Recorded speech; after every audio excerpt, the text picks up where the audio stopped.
حضرت حارثه رضی الله تعالی عنہ ما د نبی علیه الصلوة والسلام څخه واورېدل. نبی علیه الصلوة والسلام په مجلس کې ناست وویل الا اخبرکم باهل الجنه، زه تاسو ته جنتیان نه در وښیم جنتیان څوک دي؟ دا یو عجبه لوړه خبره.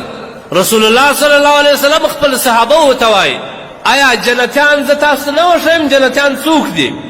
کم کس جنت ته ځي جنتیان به څوک وي؟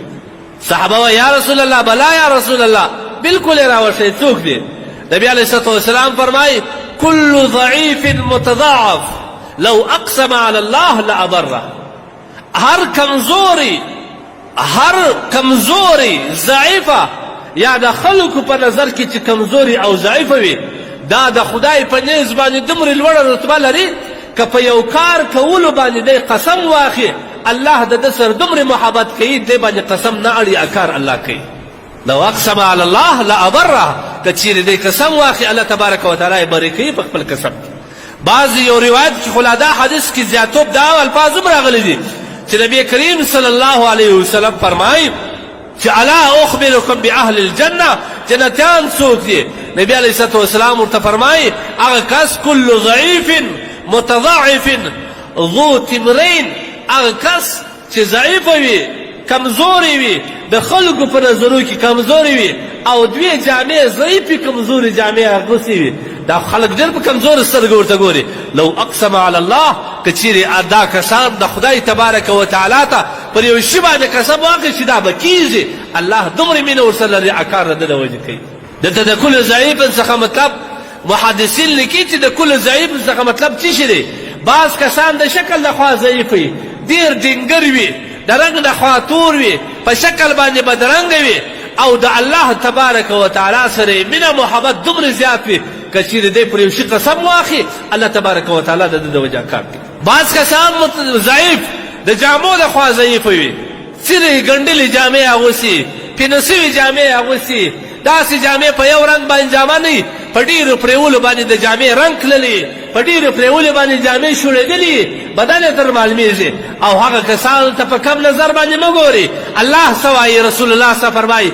دا هغه کسان دي لو اقسم علی الله لابره، الله تبارک وتعالی د دې سره دومره محبت لري که چیرې دې قسم واخلي چې دا کار به کېږي الله تبارک وتعالی د دې د محبت څه کوي. نن په دنیا کې تاسو وګورئ خلک مسکین ته په کم نظر باندې ګوري. چا چې یو کمزوري جامې اغوستي یو کمزوري لنګوټه یې تړلي پیسې راپورته کړي خلک یې په مجلس کې نه پرېږدي. که زوی دا رقم پلار ولري دا زوی په دې خپل پلار باندې شرمېږي. که په معاشره کې یو سپین ږیری موږ دا رقم ولرو چې سرې جامې اغوستي د رنګ د خوا پاته وي د خدای سره مینه محبت وي لمونځونه په جماعت باندې کوي خو دا خپل د معاشرې خلک په دې باندې شرمېږي. حالانکه د الله په نیز څومره قدر لري، د الله په نیز پیکۍ قدر نه لري، د الله په نیز کارټن جامه قدر نه لري، د الله په نیز موټران پیسې دولت رقم جامه اولاد بنګلا او قسم ماڼۍ دا قدر نه لري. ان اکرمکم عند الله اتقاکم، په تاسو کې الله ته د ټولو معززه د ټولو غوره هغه کس چې د خدای سره مینه لري او د خدای سره ډېره مینه هغه کسان. صحابه تاسو وګورئ ابو هريره رضی الله عنه فرمایي موږ د نبي علیه الصلوة والسلام شاګردانو په صفه کې اوسېدلو او یا کسان شاګردانو د مسکنت او د غربت مې دغه حال و چې ټول په اویا کسانو کې دوې جامې نه درلودې. موږ خو یوه جامه کمیس لرو، بله جامه پایجامه لرو، بل پټو لرو، لنګۍ لرو، دا شان ټول لرو.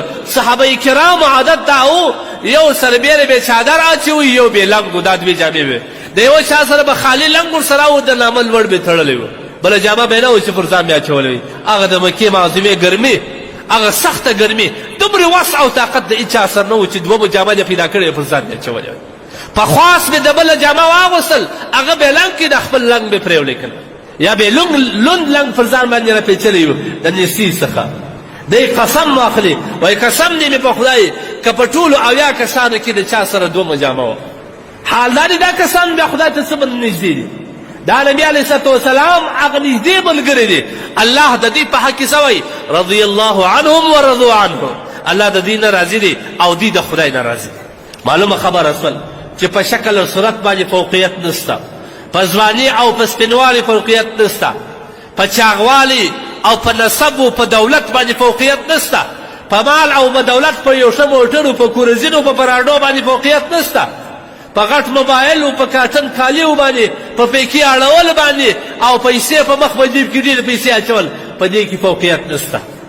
ځکه کتابونه وایي دغه په بازار کې چې کم کمزوري خلک ګرځي، دغه سرې جامو والا ګرځي او هغه کسان چې پټکۍ والی او ډېر کمزور په ضعیفه انداز را روان دي، پیسې پر نیمې دغه باندې ولاړې پونډې باندې، دا کسان د خدای مینوال دي، دا د کسان د خدای محبین دي. دې ته په کم نظر باندې مه ګوره.